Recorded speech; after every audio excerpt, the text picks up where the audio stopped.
Hello students, तो आज की इस वीडियो में हम आपके लिए लेकर आए हैं special classes of CPT for the post of judgement writer of Chandigarh high court. जो भी स्टूडेंट्स सीपीटी की तैयारी कर रहे हैं उन सभी के लिए यह वीडियो बहुत ही खास होने वाली है, बहुत ही बेनिफिशियल होने वाली है। और जिस भी स्टूडेंट ने अभी तक चाहे तैयारी शुरू नहीं की है तो वो भी इस वीडियो को देखकर ईजिली लर्निंग कंप्लीट कर सकता है। और साथ ही आपको कुछ असाइनमेंट्स भी दिए जाएंगे और कुछ ऐसे क्वेश्चंस के बारे में भी हम डिस्कस करेंगे जो पिछले कई सालों में एग्ज़ाम्स के अंदर जितने भी क्वेश्चंस आए किस तरह के, हम उसके बारे में भी डिस्कशन करेंगे। और अगर वीडियो अच्छी लगे तो चैनल को सब्सक्राइब कीजिए, कमेंट कीजिए ताकि हमें पता चले कि आपको वीडियो कैसी लगी है। तो चलिए शुरू करते हैं। तो सबसे पहले जब आप कंप्यूटर को स्टार्ट करते हैं तो स्टार्ट करने पर हमें जो ये मेन स्क्रीन दिखाई देती है हम इसको डेस्कटॉप कहते हैं। और इस डेस्कटॉप पर यहाँ पर आपको काफ़ी सारे जो आइकन्स वगैरह फाइल देखने को मिलती हैं, इन सभी को हम आइकन्स पढ़ते हैं। कुछ बेसिक चीज़ों यानी कि जब आप कंप्यूटर को ऑन करते हैं तो मैंने कहा कि मेन स्क्रीन को हम डेस्कटॉप, और यहाँ पर आपको जितनी भी फाइल्स रखी हुई स्क्रीन पर दिखाई देती हैं इन सभी को हम आइकन्स पढ़ेंगे। और कंप्यूटर में हमारे जितनी भी एप्लीकेशंस होती हैं अब वो सभी हमें यहाँ पर स्टार्ट मेन्यू में जाकर मिलेंगी। मैंने यहाँ पर स्टार्ट पे क्लिक करा और यहाँ पर मैं टाइप करता हूँ एक्सेल।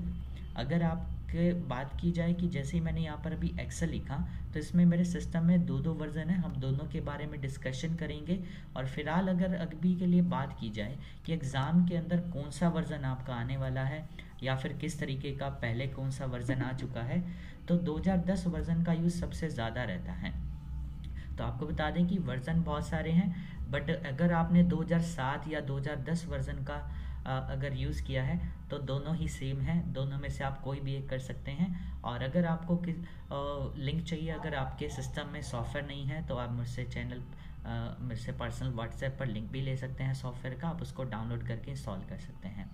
तो शुरू करते हैं आगे की क्लास। तो इसके अंदर अब जैसे कि अब यहाँ पर मैंने अभी एक्सेल ओपन किया, तो एक्सेल ओपन करने पर हमें जो यहाँ पर सबसे टॉप में जो बार दिखाई देती है हम इसको टाइटल बार पढ़ते हैं, जहाँ पर आपको फाइल का नेम और एप्लीकेशन का नेम भी देखने को मिलेगा। And the next one is menu bar. अब मेन्यू बार कौन सी है, जहाँ पर आपको जैसे कि होम, इंसर्ट से लेकर व्यू तक यहाँ पे जितने भी नेम लिखे हुए मिल रहे हैं जिस रो के अंदर, ये हमारी मेन्यू बार होती है। और मेन्यू बार में इसके अंदर आपको जितने भी नाम लिखे हुए मिलते हैं इन सभी को टैब्स कहते हैं, TAB टैब्स होती हैं ये सभी। और इसके बाद फिर आती है यहाँ पे आपको नीचे एक और हॉरिजॉन्टल टूल बार देखने को मिल रही होगी जिसको टूल बॉक्स भी कहते हैं, या फिर इसका एक्चुअल नेम होता है रिबन।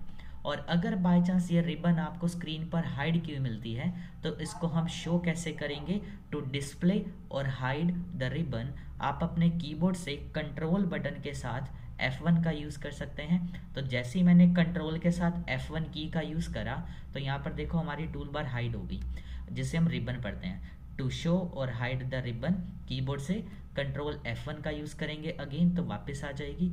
इसी का एक दूसरा तरीका और ये भी होता है कि कंट्रोल प्लस F1 की बजाय जब आप अपनी मेन्यू बार के अंदर किसी भी टैब नेम पे अगर डबल क्लिक कर देते हैं, मैंने यहाँ पर डबल क्लिक करा अब इस बार, तो देखो ये टूल बार तब भी हाइड हो जाएगी, या फिर से मैं यहाँ पर डबल क्लिक करता हूँ तो ये वापस एक्टिव हो जाएगी। इसके बाद हमें ये चीज़ हमेशा एक्टिव ही रखनी है। और फिर आती है इसके जस्ट नेक्स्ट एक फॉर्मूला बार हमें यहाँ पर दी गई है, और उसी के लेफ्ट में एक और आपको छोटा सा बॉक्स भी देखने को मिलेगा यहाँ पर, जिसे हम नेम बॉक्स पढ़ते हैं। और एक्सेल में हमें यहाँ पर काम करने के लिए कुछ स्प्रेडशीट्स दे रखी होती हैं, या जिसे हम वर्कशीट भी कहते हैं। जैसे यहाँ पर नीचे आपको दिखाई दे रहा होगा कि 3 शीट्स आपको स्क्रीन पर मिल रही होंगी।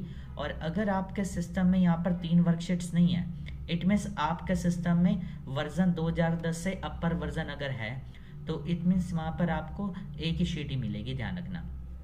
अगर आप 2010 से अपर वर्जन यानी कि 2010 के बाद वाला अगर कोई भी वर्जन यूज़ कर रहे हैं तो आपको एक शीट बाय डिफ़ॉल्ट रनिंग में मिलती है।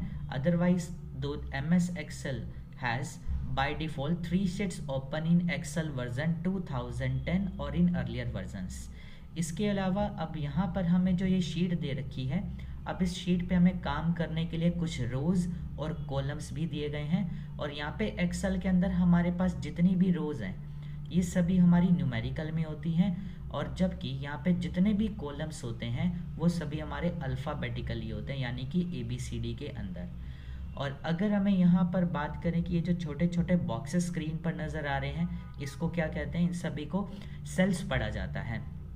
और इन सभी सेल्स का एक एड्रेस भी होता है, जिसको चेक करने के लिए हमें ये पहले पता होना चाहिए कि रोज़ या कॉलम्स क्या होते हैं। जैसा मैंने अभी आपको बताया कि हमें एक्सेल में काम करने के लिए यहाँ पर कुछ रोज़ भी दी गई हैं, रोज़ यानी कि ये जो कुछ लाइंस दी गई हैं, और इन सभी का नेम भी है साथ में, जो कि एक न्यूमेरिकली फॉर्मेट में दिखाई दिया गया है।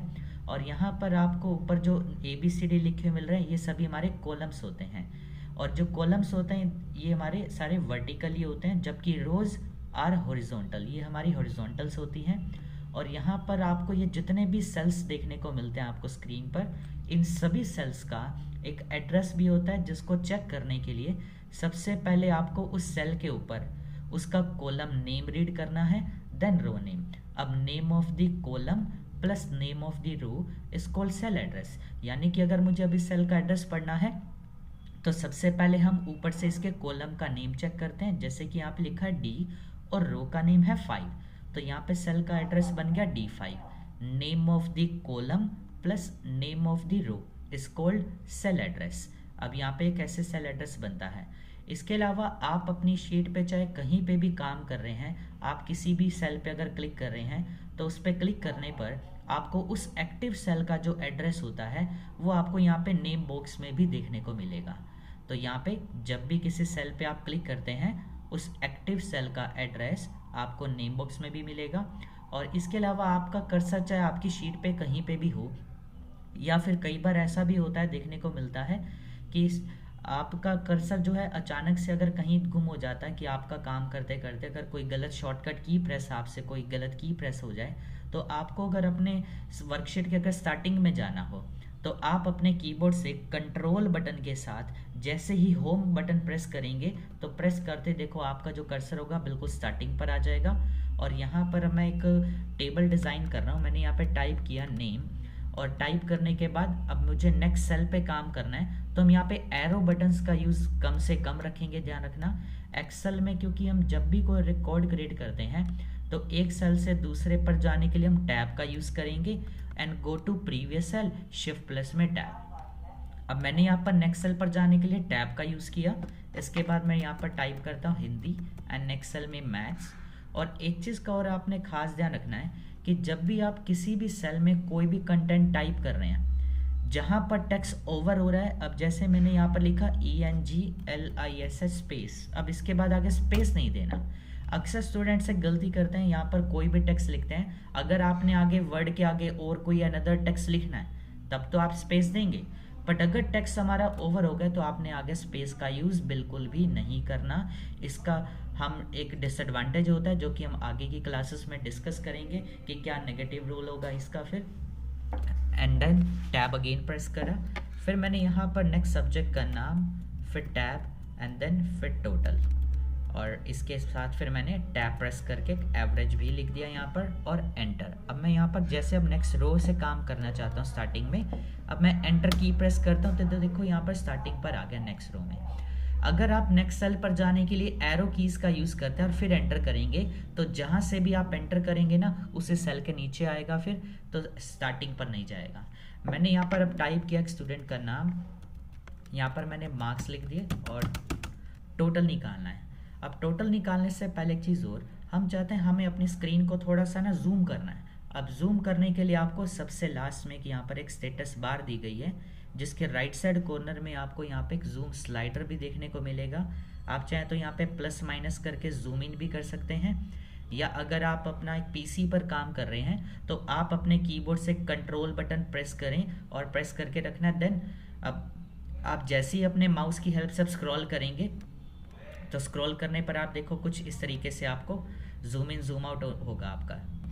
ठीक है, तो दो तरीके हैं, एक तो आपका यहाँ पर आप जूम इन जूम आउट कर सकते हैं जूम स्लाइडर की हेल्प से, या फिर अगर आप कीबोर्ड से कंट्रोल बटन होल्ड करके रखेंगे और साथ में जब स्क्रॉल अप डाउन करेंगे तो उससे भी आप स्क्रॉल अप डाउन करके भी जूम साइज कंट्रोल कर सकते हैं। और जो भी अगर लैपटॉप यूज़र हैं तो आप अपने माउस पैड पर 2 फिंगर से पिंच आउट कर सकते हैं, जैसे मोबाइल स्क्रीन पर किसी पिक्चर को जूम करने के लिए 2 फिंगर से पिंच आउट करते हैं, तो वैसा भी यहाँ पर कर सकते हैं। इसके बाद आता है आप टोटल निकालना है। जब भी आप कोई भी कैलकुलेशन करते हैं एक्सेल में फॉर्मूलास के बेस पर, तो यहाँ पर ध्यान रखना एक्सेल के अंदर हम जितने भी फॉर्मूलास लगाते हैं सभी के सभी formulas starting with N equal to operator से स्टार्ट किए जाते हैं। विदाउट एन इक्वल टू कोई भी फॉर्मूला काम नहीं करेगा यहाँ पर। और किसका टोटल करना है यहाँ पर आपको, अब जैसे हमारे पास यहाँ पर 5 सब्जेक्ट्स दिए गए हैं, तो पांचों का टोटल निकालने के लिए सबसे पहले मैंने यहाँ पर इक्वल टू का साइन लगाया। और एक बात और, आप फॉर्मूला चाहे स्मॉल लेटर में लिखें या कैपिटल लेटर्स में कैसे भी टाइप कर सकते हैं, इट डजेंट मैटर, कैसे भी लिख सकते हैं। और किसी भी फॉर्मूला सेल में आपने स्पेस बार का यूज़ बिल्कुल भी नहीं करना है, और स्मॉल में लिखें चाहे कैपिटल में कैसे भी लिख सकते हैं, बट फॉर्मूला आपका हमेशा starting with N equal to ही होगा जितने भी फॉर्मूलाज हम करेंगे। अब हमें यहाँ पर जैसे टोटल निकालना है इन पांचों सब्जेक्ट्स का, तो एक तो आप बिल्कुल कैलकुलेटर की तरह जब से आप कैलकुलेशन करते हैं ना, कि अगर आपके पास सपोज एक कैलकुलेटर है, आपको इन पांचों वैल्यूज को आपस में जोड़ना है, तो हम उसके अंदर तो 90 लिखेंगे पहले वैल्यू, फिर प्लस में second value, plus third and so on. पर यहाँ पे एक्सेल में हम इस तरीके से नहीं करते कभी भी कोई कैलकुलेशन। एक्सेल में हम जितनी भी कैलकुलेशन करेंगे और उसके लिए हमें जिन भी सेल वैल्यूज़ के ऊपर कैलकुलेशन करना है, जैसे कि यहाँ पे हमारे पास 5 सब्जेक्ट वैल्यूज़ हैं, तो यहाँ पे इनका आप टोटल करने के लिए ना हमने कभी भी किसी भी सेल वैल्यू को नहीं उठाना फॉर्मूला लगाने के लिए। एक्सेल में फॉर्मूला काम करता है सेल एड्रेस के ऊपर, formulas works on sale address, formula काम करता है सेल रेफरेंस के ऊपर, यानी कि तो यानी कहने का मतलब यह है कि हम यहाँ पर इज इक्वल टू का साइन तो लगाएंगे ही, बट साथ में हम यहाँ पे कैलकुलेटर मेथड की तरह 90 को टाइप नहीं करेंगे यहाँ पर। तो यहाँ पे अगर आप ऐसा लिख देते हैं कि 90 लिख दिया, फिर प्लस में 87, यानी कि फर्स्ट वैल्यू आपकी 90 है, देन फिर सेकंड वैल्यू 87, प्लस में third value 56, plus fourth and plus में फिफ्थ वैल्यू हमने टाइप करी। अभी देखो जैसे ही मैं एंटर करूँगा टोटल तो आ जाएगा, बट इसका आपको डिसएडवांटेज क्या देखने को मिलेगा कि अगर आप इनमें से किसी भी सब्जेक्ट में नंबर चेंज करते हैं, अब बात रही कि नंबर चेंज कैसे करेंगे। अगर आपने किसी भी सेल में अगर मिस्टेक कर दी, तो अगर उसमें हमें करेक्शन करनी हो, तो करेक्शन करने के लिए मैं सेल में यहाँ पे डबल क्लिक करता हूँ। जैसे ही कर्सर बीच में आ गया, देखो अब मैं बैक स्पेस प्रेस कर रहा हूँ, बैक स्पेस दबाया, मैंने यहाँ पे 67 की बजाय 70 कर रहा हूँ, और जैसे ही मैं एंटर करूँगा ना, तो देखना यहाँ पे टोटल में मार्क्स के ऊपर कोई इफेक्ट नहीं पड़ेगा, क्योंकि यहाँ पर मैंने टोटल सिर्फ वैल्यूज़ का निकाला था और उन वैल्यूज़ को मैंने डायरेक्ट इसमें एंटर कर दिया कि जिसका टोटल करना है। और ऐसे में अगर आप इन पांचों वैल्यूज़ को डिलीट भी कर दोगे तब भी टोटल पे कोई फ़र्क नहीं पड़ेगा। जैसे कि मैं इसको सिलेक्ट कर रहा हूँ इन पांचों वैल्यूज़ को, तो सिलेक्शन के लिए हम इस सेल पे माउस लेके जाएंगे और क्लिक दबा के अब मैं सेलेक्ट कर रहा हूँ। जैसे ही सिलेक्ट किया और डिलीट बटन दबाया, देखो यहाँ पर तो अभी भी दिखा रहा है टोटल।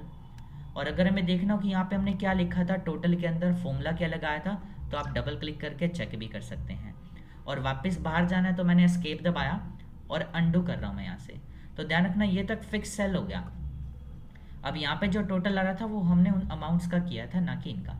तो यहाँ पे मतलब टोटल जब भी आप निकालो या फिर कोई भी फॉर्मूला जब आप लगा रहे हैं, तो फॉर्मूला आपको लगाते टाइम आपको वैल्यू को नहीं उठाना है, जिस सेल में वैल्यू है उस सेल का एड्रेस उठाना है। यानी कि अब जैसे फर्स्ट वैल्यू 90 है, तो इसका सेल एड्रेस क्या होगा।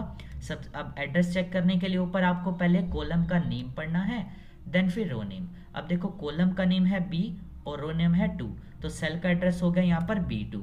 देन फिर आता है प्लस में second cell address plus, then फिर D2 प्लस E2 प्लस में F2। तो यहाँ पे हमने क्या करा, अब देखो पूरा का पूरा सेल, जब हमने सेल का एड्रेस लिखा तो देखो एक तरीके की यहाँ पे ना अब लिंकिंग होकर आ रही है सभी सेल्स की, और उसके ऊपर कुछ एक अलग टाइप के सिलेक्शन भी देखने को मिल रही होगी आपको। इट मीन्स ये एक लिंक हो चुका है अब इन सभी सेल से। और ऐसे में मैं अब टैब दबा रहा हूँ, यहाँ पे टोटल आ चुका है सभी का। और अगर आपको किसी भी सब्जेक्ट में अब नंबर चेंज करने हैं ना, तो आप F2 या डबल क्लिक करके मत करें, इसकी बजाय एक सिंपल सा मेथड होता है। अगर आपसे किसी सेल में अगर मिस्टेक हो गई, आपको करेक्शन करनी है, बिल्कुल अगर टेक्स्ट चेंज करना है कंप्लीट, तो जैसे कि अब यहाँ पे 70 लिखा हुआ है, टोटल में आप देख सकते हैं 390 मार्क्स हैं, मुझे यहाँ पे 75 लिखना है या 65 लिखना है। तो सेल पे आप क्लिक करके आप इस टेक्स्ट को चाहे बिना डिलीट करें, जैसे इसको ओवरराइट करोगे सीधा आप 65 लिखो, एंटर दबा दो, यहाँ पर हम क्या देखते हैं, देखो टोटल अपने आप ही चेंज हो गया क्योंकि हमने यहाँ पर इसको लिंक कर दिया। तो ये था हमारा फर्स्ट मेथड टोटल निकालने का। अभी हम आगे और भी मेथड पढ़ेंगे इसके अंदर। इसके बाद आता है अब हमें इसकी अब एवरेज भी निकालनी है, पर एवरेज से पहले हम कुछ और स्टूडेंट्स का नेम लिख लेते हैं। मैंने नेम लिखा, मार्क्स दे दिए, टोटल निकालना है।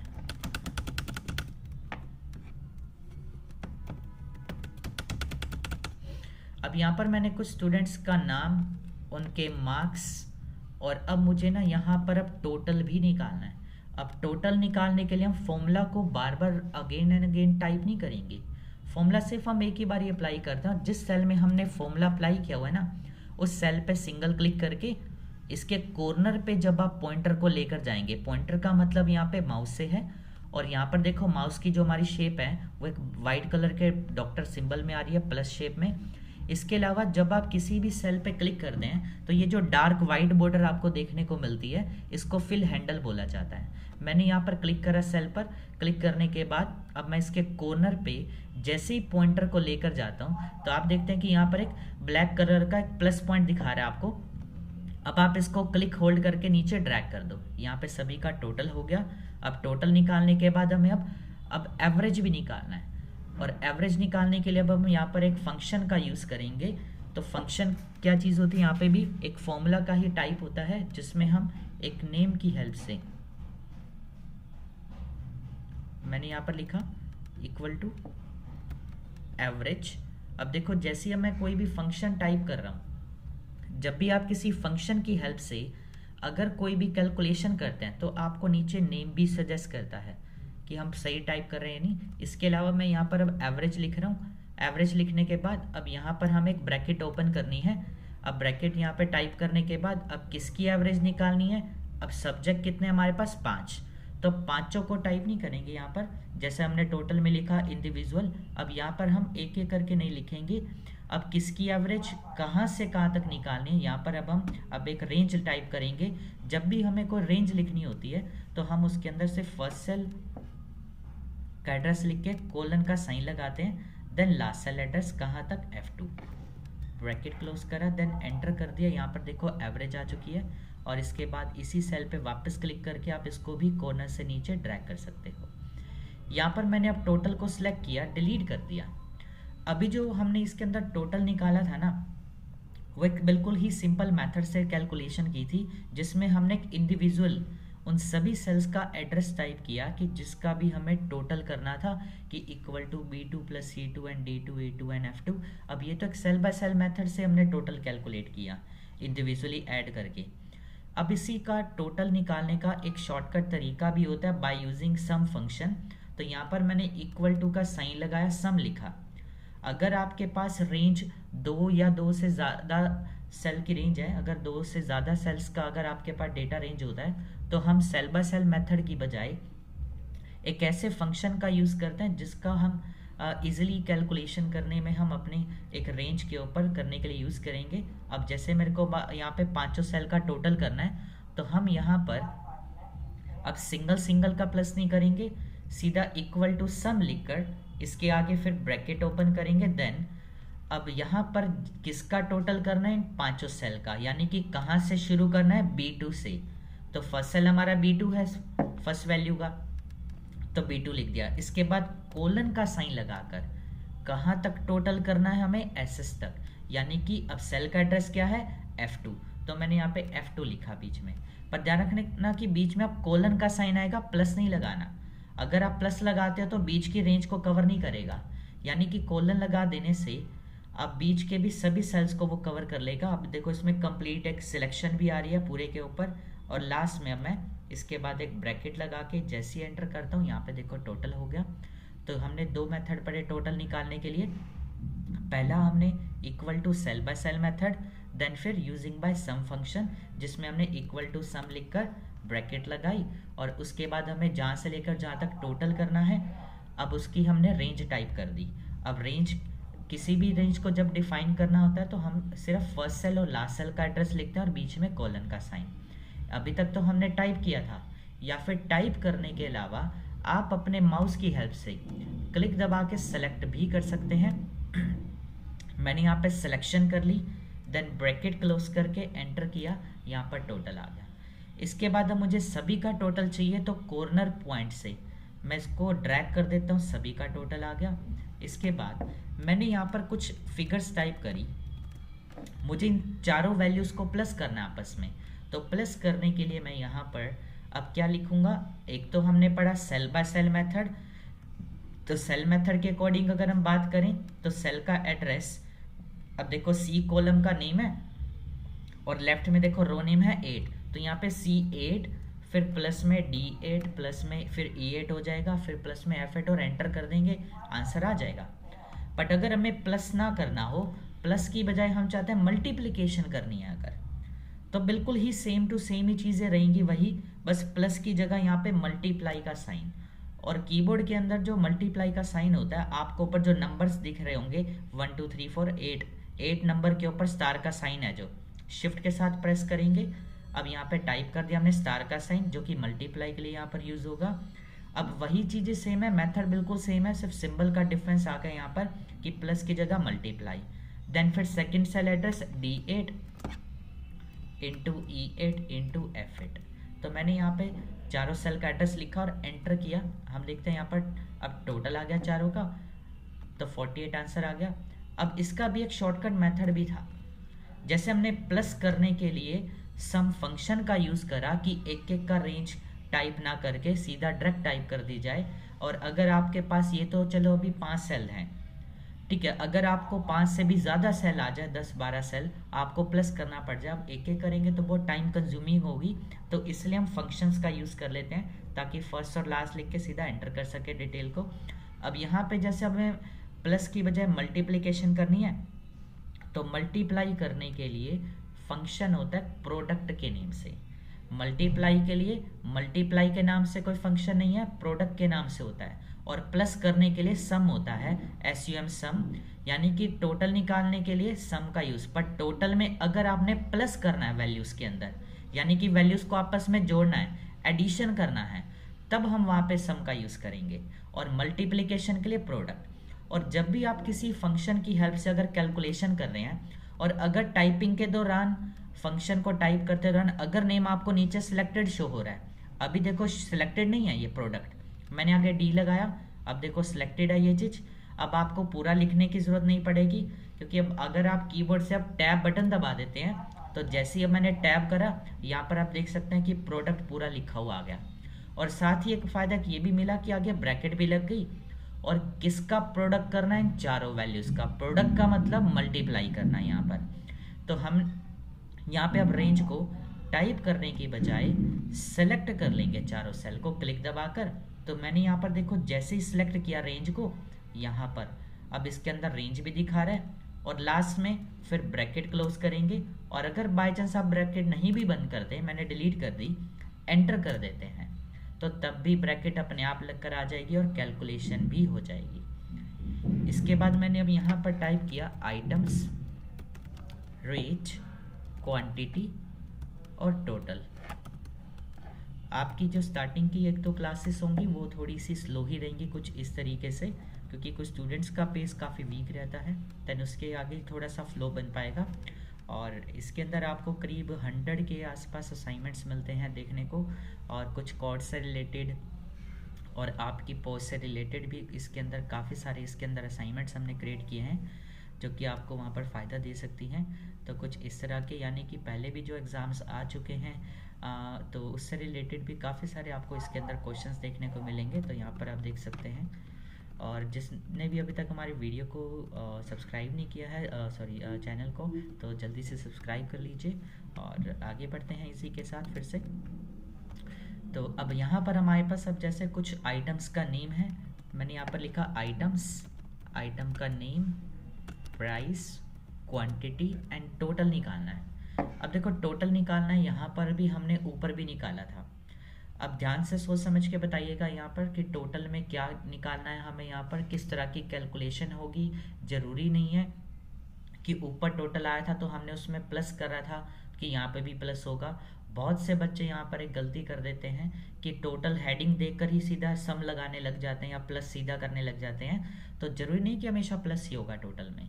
तो और किसी टाइप की भी कैलकुलेशन हो सकती है। और बात की जाए कि अगर लिस्ट के अंदर आपको क्वांटिटी दी गई है तो ऑब्वियसली नॉट, यहाँ पे प्लस तो होगा ही नहीं, तो क्वांटिटी तो हमेशा मल्टीप्लाई की जाती है। तो यहाँ पे किसको मल्टीप्लाई करना है कि आपने जैसे सेब खरीदे, एप्पल खरीदे 120 रुपये के हिसाब से, अब प्राइस दे रखा है 120 रुपये है, आपने 2 किलो खरीद लिए, तो इसका मतलब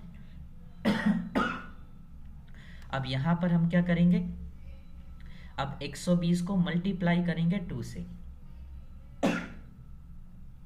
तो यहाँ पर अब हम 120 गुना में 2 नहीं लिखेंगे, जिस सेल में हमारी वैल्यू लिखी हुई है हम उस सेल का एड्रेस टाइप करेंगे। यानी कि अब यहाँ पर अब 120 है जो किस सेल में लिखा, अब देखो डी कॉलम है और रो नेम 11 है, तो हमने यहाँ पे लिखा D11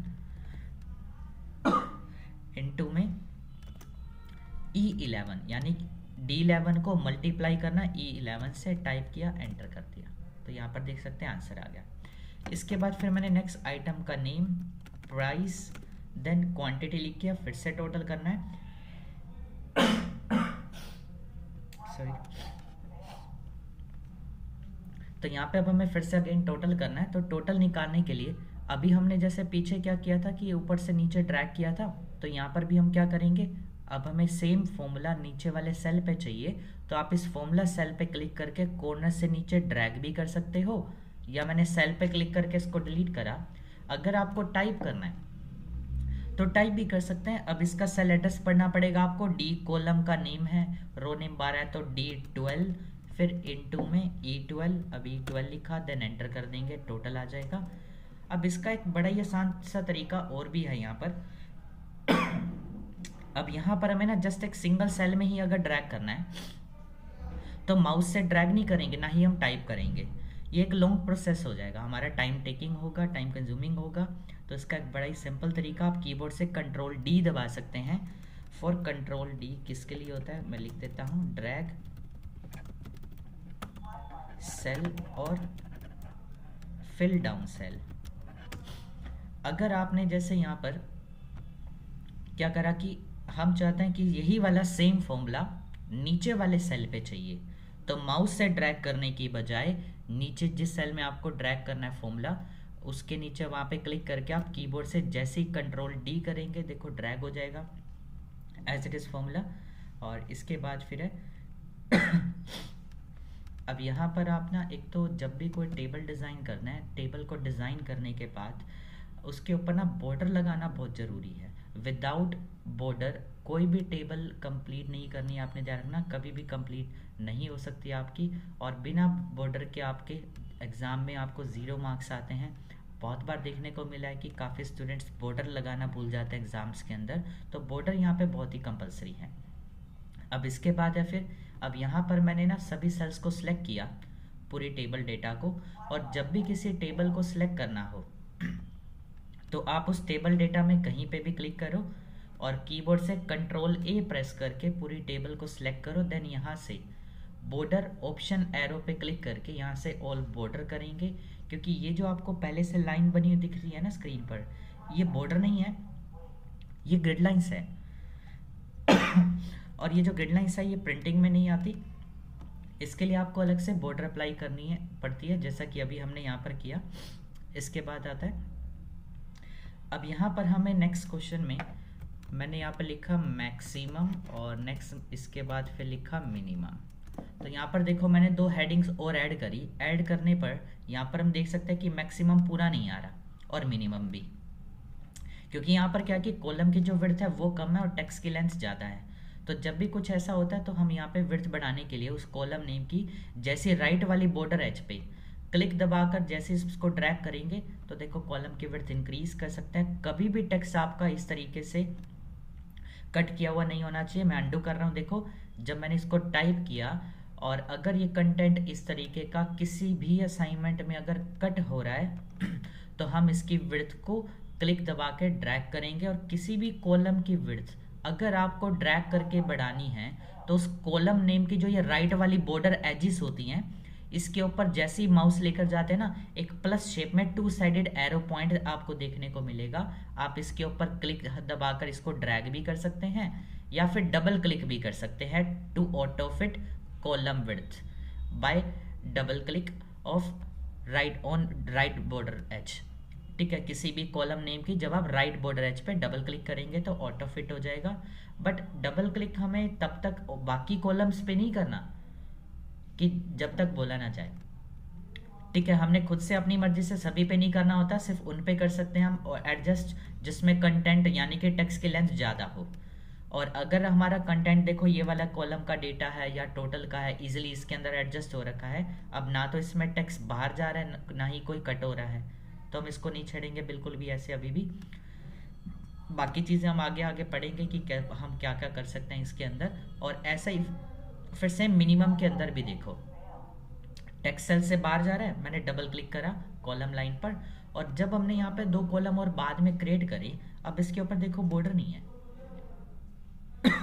सेलेक्ट करेंगे और यहाँ से देखो अभी हमने ऑल बॉर्डर लिया था, तो हम यहाँ से डायरेक्ट आइकन पे क्लिक करके डायरेक्ट बॉर्डरिंग कर सकते हैं। इसके बाद आता है मैक्सिमम। अब मैक्सिमम मिनिमम क्या होता है, अगर क्वेश्चन में आ जाए कि फाइंड द लार्जेस्ट वैल्यू या find the highest number of given cell range, या फिर अगर कहता है कि फाइंड मैक्सिमम, जस्ट इतना लिखा हुआ आ जाता है। तो इन सभी चीज़ों के लिए हम एक ही फंक्शन का यूज़ करते हैं, इज इक्वल टू मैक्स। अब मैक्स का मतलब मैक्सिमम ही होता है, इसको लिखा मैक्स जाता है, बोलते मैक्सिमम है। अब जब आप किसी फंक्शन को अप्लाई करते हैं कैलकुलेशन करने के लिए, तो नेम लिखने पर उसकी एक डेफिनेशन भी आपको यहाँ पर दिखने को मिलेगी। अब जैसे मैंने लिखा equal to max and then bracket start, या आप अपने कीबोर्ड से टैब बटन प्रेस कर सकते हैं फॉर द ब्रैकेट और ओपन करने के लिए। अब उसके बाद मैंने यहाँ पे ना रेंज को सिलेक्ट किया। मुझे चेक करना है कि राम के हाईएस्ट नंबर कितने आए हैं, तो चेक करने के लिए मैंने रेंज सेलेक्ट किया, टैब दबा दिया, तो यहाँ पर हम देख सकते हैं कि इसके मिनिमम हाईएस्ट मार्क्स 90। और अगर हमें लोएस्ट देखने हैं, तो अगर क्वेश्चन में कह दे कि फाइंड द स्मॉलेस्ट नंबर, या लोवेस्ट कह दे, या कह दे फाइंड द मिनिमम, तो इन सभी के लिए हम यहाँ पर इज इक्वल टू मिन लिखकर रेंज को सिलेक्ट करेंगे, देन एंटर किया। अब यहाँ पर जैसे हमने मैक्सिमम और मिनिमम फर्स्ट का निकाल दिया, अब मैं दोनों सेल्स को एक साथ सिलेक्ट करके कॉर्नर से, एक तो होता है कि अभी तक हम नीचे ड्रैग करते आए हैं, अब ड्रैग करने की बजाय आप इसके कॉर्नर पे जब ये ब्लैक कलर का प्लस आएगा ना, आप उस पर डबल क्लिक भी कर सकते हैं टू ऑटो फिल डेटा। यहाँ पर देखो सभी का डेटा ऑटो फिल हो चुका है। और इसी के साथ में आज की क्लास यहीं पर मैं ओवर करता हूँ, और कल फिर मिलते हैं नेक्स्ट क्लास में। और वीडियो अच्छी लगी हो तो कमेंट करके बताएं, ताकि हम नेक्स्ट वीडियोस में आपके पास लिए कुछ और भी लेकर आएंगे आगे ही इसी तरीके से।